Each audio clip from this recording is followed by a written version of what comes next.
These are the H3 and H9 gaming headsets from FIFINE, and they only cost $38 USD. That puts them in a really good spot in terms of price, considering that every decent budget gaming headset costs around $100 USD nowadays. We know that the price is affordable for most people, so how does it perform?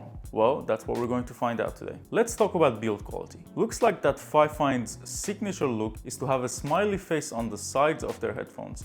So you get that on both the H3 and H9. Both of them have a top leather and padding for the headset, which is soft and comfortable on the head. These headsets are very light as well, which will make them very comfortable during long hours of wearing. Both have clicky adjustable mechanism to suit any head size. This adjustment feels steady enough not to move while you're wearing it.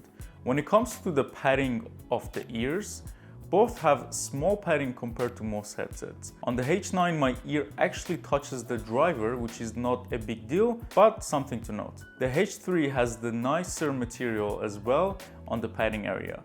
It feels like a more genuine leather, whereas the H9's material is like a sticky plastic like leather. So in terms of comfort, I do prefer the H3. None of the headsets have side-to-side adjustability, so they are not ideal for hanging around your neck. I would give the H3 a 6 out of 10 and the H9 a 5 out of 10 when it comes to build quality and comfort. Moving on to connectivity. The H9 has an aux cable which is built into the headset, but you can also connect it to the surround sound control receiver, which has a USB connector.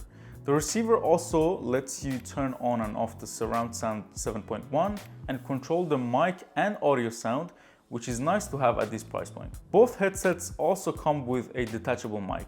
The H3, however, does not have the surround sound controller, but instead has a controller that lets you adjust the volume and mute the mic. It is also not detachable like the H9 controller. You're also limited to aux connectivity on the H3, and the attached USB receiver is only for lighting the RGB on the headset. When it comes to connectivity, I would give the H9 a solid 6 out of 10 and the H3 a 3 out of 10 because aux is the only way you can connect it. Moving on to the most important part, which is performance. Let me get this out of the way that the H3 is almost unusable when it comes to sound. The bass is very exaggerated, and when I put it on, I thought that there was something wrong with my laptop. The H9, however, sounded decent. It was reasonably accurate and balanced. I didn't have any problems with using it for a long amount of time because none of the sounds upset my ears.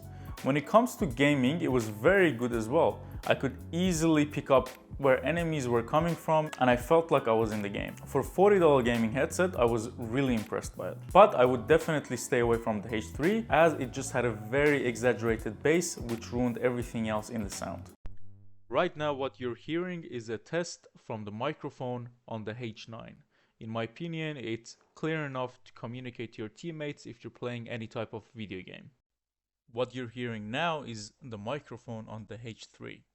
In my opinion, the H9 does sound better. The H3's voice is a little bit muffled, but it's still good enough to communicate in any type of game that you're playing. So, if you're looking for a budget gaming headset, around $40 USD, I definitely recommend the H9. It is very light, has different connectivity options between aux and USB receiver, has volume, mic control buttons, and a decent sound for gaming. However, I would stay away from the H3 because of its heavy bass and inaccurate sound. If you enjoyed this review or learned anything from it, please do like and subscribe. Thank you.